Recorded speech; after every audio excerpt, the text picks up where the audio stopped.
Hello you guys, welcome back. This is O Sheets. I put out new videos every Wednesday and we're very much so in the thick of motherhood, newborn life. I currently have an 8-week-old and so I'm filming a lot of baby content right now. So if there's something in particular you want, let me know. But today I'm going to kind of talk about what I think helped me prepare for my labor and during my labor, because I did have an unmedicated birth.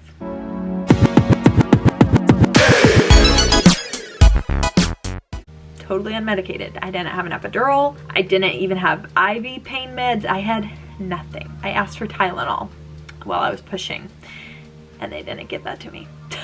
I don't know why they didn't give it to me. Probably because they're like, no, like literally you're pushing it out right now. Like you're good, girl. But I'll let you know what helped me. So if you are curious about the birth story, please go watch my birth video.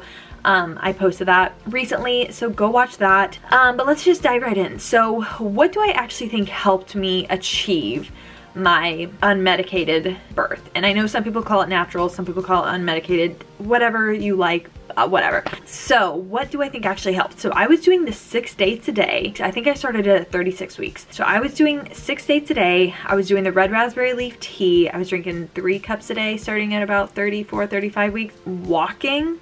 I definitely think staying active helped, but I want to preface, like, if you do not feel good, I know how hard it is to hear somebody tell you to work out or go walking. It can be very hard because I did not work out or do anything for the first 20 weeks. So like if you still have that sickness, do not let this video like make you feel bad, because like I remember reading like, you want to be active, work out, and I was like, I literally can't get out of bed. So if you can't get out of bed, like you're sick, like you're fine, it's okay. If you can, I highly suggest walking. It was so nice. I was pregnant during like the spring and summer and early fall, so I was able to walk a lot. So nice. If you were pregnant in the winter, like go maybe on a treadmill somewhere, on a gym, or just in your house, walk laps around your house. I don't know, but I definitely think walking helps a lot and just staying active. This may be controversial, this next one. I went to the chiropractor from 20 weeks on through my pregnancy. I'm not a chiropractor girl to, like in normal life, I had never been to a chiropractor, but my friend works at a chiropractic office and the chiropractor was very highly regarded for like pregnant moms and like babies. So I did it and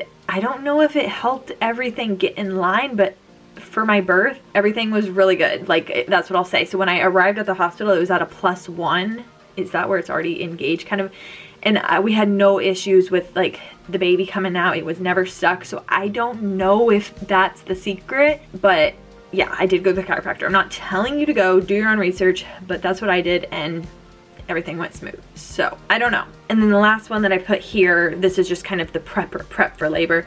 Researching. I did a lot of researching, which some people don't do any, and that's fine. That's how they want to do it. But I did, and this includes like reading stories, just researching. I don't know, like I just did a lot of researching and it really did help me, I think. So I read books, I watched YouTube videos, podcasts. There's a lot of free resources out there too, but there's a lot of good books too that you could maybe rent from your local library or read, but highly recommend. What was my favorite? I love the Ina May. Is that what the book was? The like guide to childbirth. If you're trying to do unmedicated, you'll know about that one. I love Built to Birth on YouTube. I listened to a lot of different podcasts, but I just knew a lot about birth. Not even necessarily like unmedicated, but just a lot of what goes on, everything. So I personally loved it. It made me feel empowered. So do with that what you will. Okay, so during the actual labor now, I want to dive into. I was gonna make this into 2 videos, but I thought I could put it into one. So the very first one, what helped me?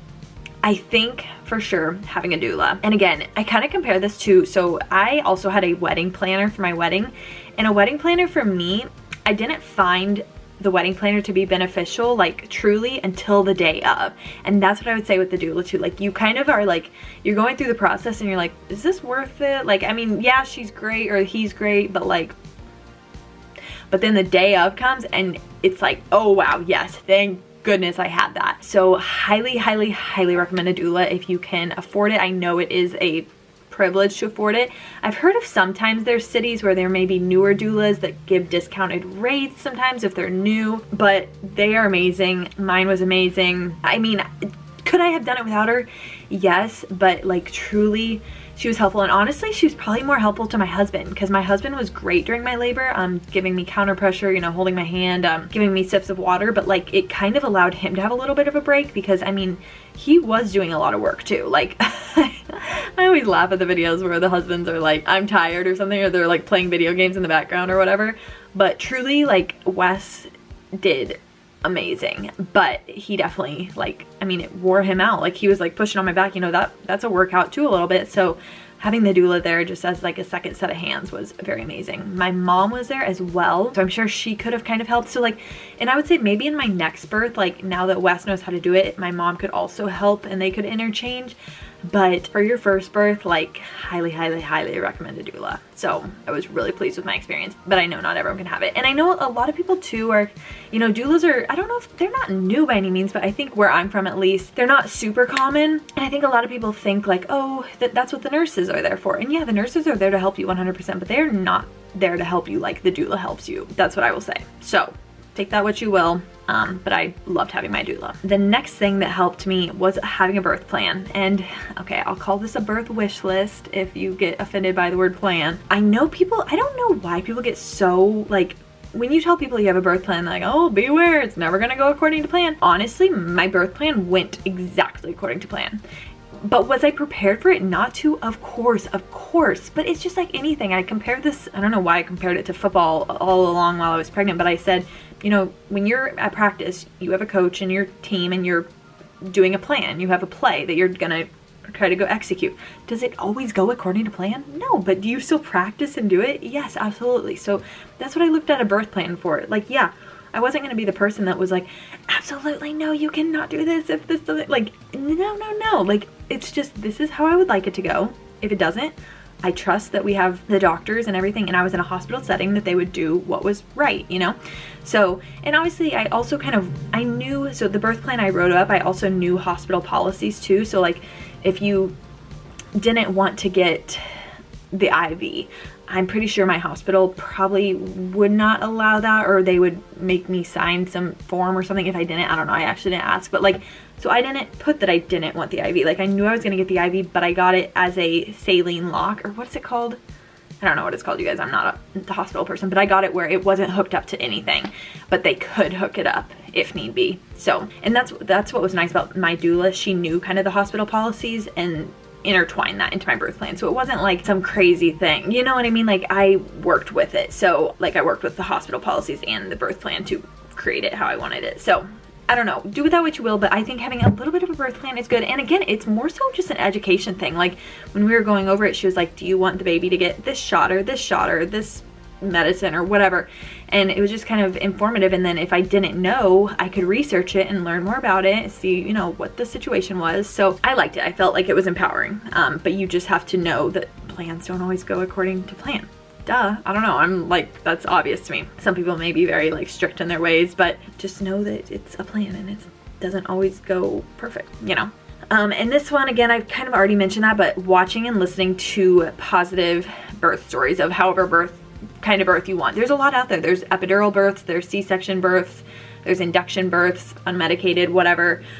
So listening to the ones that inspire you or that align with what you want was very helpful.